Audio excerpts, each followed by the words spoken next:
들은 내용들을 머릿속에 넣고 자르고 붙여가지고 다시 가공을 한 다음에 새로운 지식으로 이제 저장해주는 우리 머리에 램 같은 공간을 작업 공간이라고 하거든요. 영어로는 워킹 메모리라고 합니다. 작업 기억이 용량이 작고 효율적으로 쓰지 못하는 아이들, 작업 기억이 안 좋은 친구들은 단순히 기억력이 안 좋다가 아니고 집중력이 굉장히 떨어져요. 그리고 이 맥락을 잘 연결하지 못합니다. 그래서 하고 있는 내용 전체를 파악하는데 굉장히 힘들어요.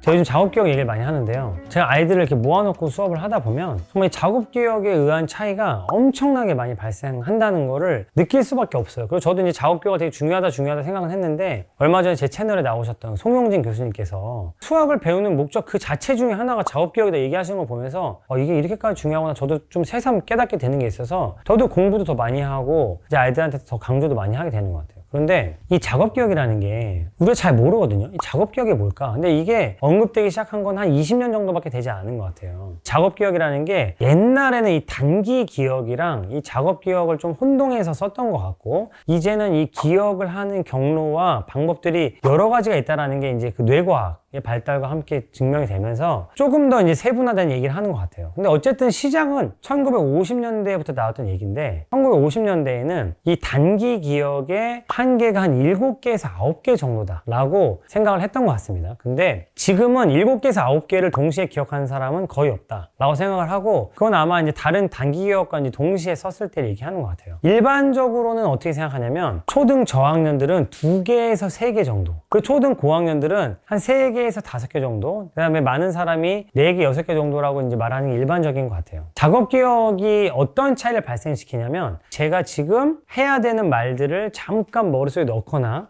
아니면 들은 내용들을 머릿속에 넣고 자르고 붙여가지고 다시 가공을 한 다음에 새로운 지식으로 이제 저장해주는 우리 머리에 램 같은 공간을 작업 공간이라고 하거든요. 영어로는 워킹 메모리라고 합니다. 작업 기억이 용량이 작고 효율적으로 쓰지 못하는 아이들, 즉 이제 작업 기억을 항상 막 다른 걸 쓰고 있는 아이들은 어떻게 되냐면, 3마디를 하잖아요. 그럼 그 친구는 3마디째를 할 때 한두 마디는 잊어버린 거예요. 그러면 그 친구는 이 수업의 맥락이 연결될 수가 없는 거죠. 작업 기억이 안 좋은 친구들은 단순히 기억력이 안 좋다가 아니고 집중력이 굉장히 떨어져요. 그리고 이 맥락을 잘 연결하지 못합니다. 그래서 하고 있는 내용 전체를 파악하는데 굉장히 힘들어요. 저는 뭐랑 비슷하다고 생각하냐면, 게임 같은 거 할 때 그 가질 수 있는 무기 수 같은 거 있잖아요. 아니면 뭐 주머니 수, 이런 거랑 비슷하다고 저는 약간 느낌을 가지고 있는데, 그럼 요즘 아이들은 특히나 작업 기억이 안 좋은데 핸드폰 사용에 영향으로 저는 솔직히 좀 생각하거든요. 핸드폰을 사용하면서 뭐든지 이렇게 외울 필요가 없어지고, 강렬한 자극이 아니면 잘 머리에 남지 않는, 이게 문장을 텍스트로 받아들이는 게 아니라 누가 알려주는 걸 듣고 뭔가 이미지처럼 딱 기억을 해버리는 그런 습관 때문이라고 생각합니다. 그래서 아이들이 문제를 읽을 때 20 이하의 모든 짝수의 곱이 나오잖아요. 그러면 무슨 말인지 하나도 모르겠다고 그래요. 작업 기억은 한 50살까지는 계속 향상이 된다라고 이제 우리가 알고 있거든요. 그렇다면 작업 기억이 좋아진다는 건 뭘까요? 2-3가지 기억하던 게 4가지, 6가지가 되는 거냐? 그거는 제가 논문을 찾아보고 여기저기 책을 찾아보면 약간 의견들이 갈리는 것 같아요. 전체적으로 기억할 수 있는 수가 늘어나느냐에 대해서는 약간의 논란의 여지가 좀 있다. 그런데 중요한 건 뭐냐면은, 작업 기억이 좋아질 수 있다는 거에 대해서는 아무도 이견을 제시하지 않는다는 거예요. 그래서 작업 기억이 좋아지는 가능성은 여러 가지가 있는데, 첫 번째는 기억할 수 있는 수의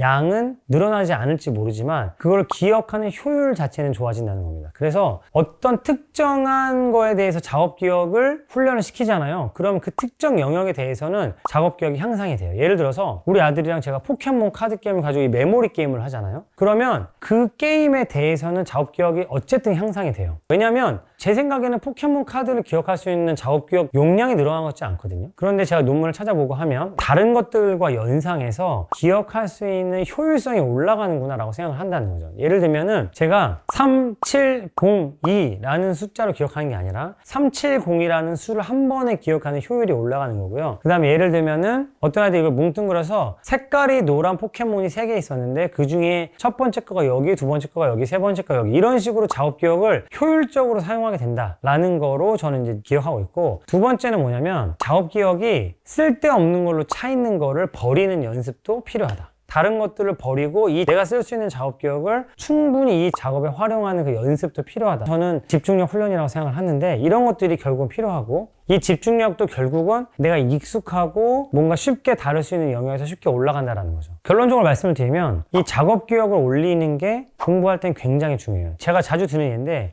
20 이하의 모든 짝수의 곱 이렇게 읽어주면 애들이 이런 경우들이 있어요. 뭐냐면 이 의미를 좀 세분화시키는 게 오히려 작업 기억을 더 잘 활용해서 효율적으로 기억하는 방법이 된다는 거죠. 근데 이거를 통째로 기억하려고 하니까 굉장히 어려워지고 힘들어진다. 게다가 아이들의 작업 기억은 예전만큼 우리 세대만큼 잘 많이 사용하지 않기 때문에 훈련이 잘 되어지지 않다는 거죠. 그런데 이게 훈련이 되잖아요. 그럼 아이들이 자동적으로 20 이하의 모든 짝수의 곱이라는 문장을 하나의 작업 기억에 집어넣는 훈련이 되더라고요. 이거를 우리가 연습을 시키는 게 필요하다고 생각합니다. 근데 이거를 저는 어떻게 훈련시키냐면 자, 선생님 뭐라고 했어? 그럼 애들이 이렇게 돼요. 근데 그거를 몇 번 반복하면 20 이하의 모든 짝수의 곱이라는 단어를 하나의 단어, 하나의 의미를 가진 이 용어로 활용한다고 저는 느껴져요. 그리고 이게 제가 논문을 찾아봤을 때 이게 정말 이론에 맞는 거구나라고 느껴진다는 거죠. 그래서 작업 기억을 잘 활용하기 위해서는 의미들을 연결해서 이 의미를 가진 집단으로 묶어주는 그 연습, 구조화 시켜주는 연습을 계속 시켜주는 게 중요하다고 생각을 합니다. 근데 제가 여러 군데서 강조했기 때문에 아마 중복된 내용이 될 텐데 작업 기억을 길러주기 위해서 가장 중요한 훈련은 뭐가 있을까요? 바로 글쓰기랑 암산이라는 거죠. 글쓰기는 왜 좋아지냐면 글쓰기 자체가 굉장히 뭔가를 구조화하고 그다음에 머릿속에 몇 가지 문장을 넣어서 그걸 다듬어서 내뱉어야 되는 그 훈련이 글쓰기 훈련이거든요. 제가 예를 들어서 여러분들한테 오늘 아침에 뭐 하셨어요? 라고 물어보면 여러분이 말로 할 때는 그냥 일어나가지고 뭐 했더라? 아침에 일어나서 제가 TV를 켰다가 별로 안 보고 뭐 잠깐 아침을 먹고요 이렇게 얘기하거든요. 이걸 문장으로 쓰려면